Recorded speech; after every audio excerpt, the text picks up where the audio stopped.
తెలంగాణ రాష్ట్ర ప్రభుత్వం ఏర్పడిన తర్వాత స్వామివారి దర్శనం చేసుకోవాలని ప్రయత్నం చేసిన ఎన్నికలు స్థానిక పరిపాలనలో కాస్త సమయం దొరకకపోవడం వల్ల ఈరోజు స్వామివారిని దర్శించుకున్నాం.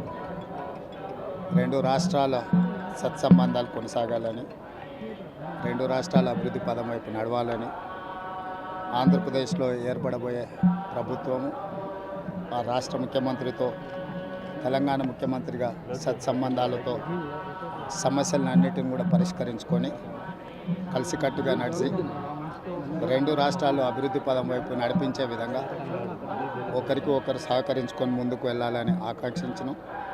అదేవిధంగా తెలంగాణ రాష్ట్ర ప్రభుత్వం తరఫున కొండ మీద ఒక సత్రం నిర్మాణము, కళ్యాణ మండపం నిర్మించి తెలంగాణ నుంచి వచ్చే భక్తులకే కాకుండా దేశం నలుమూలల నుంచి స్వామివారిని సందర్శించుకునే భక్తులందరికీ కూడా సౌకర్యాలు కల్పించడంలో తెలంగాణ రాష్ట్ర ప్రభుత్వం కూడా భాగస్వామ్యం తీసుకోవాలనుకుంటుంది.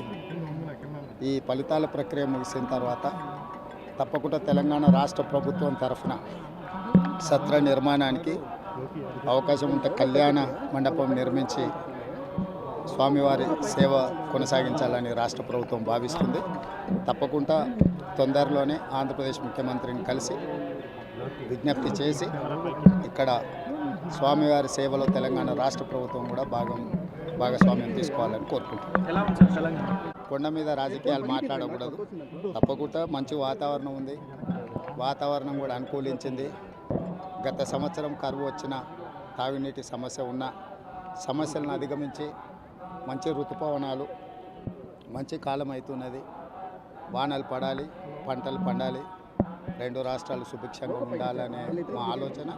ప్రకృతి కూడా సహకరిస్తుంది. తప్పకుండా పాలకుల మనసులో ఎలాంటి స్వామివారు ఒక ఆలోచన కలిగించి తప్పకుండా ఆ ప్రాంత రైతులకు సహాయం చేసే విధంగా వానలు పడి పంటలు పండుతాయి. మా ప్రభుత్వ కార్యాచరణ కూడా ప్రధానంగా రైతాంగాన్ని ఆదుకొని దేశం యొక్క సంపదను పెంచాలనేది మా ఆలోచన. ఆ విధంగా ముందుకు సాగాలని మా ప్రభుత్వం భావిస్తుంది.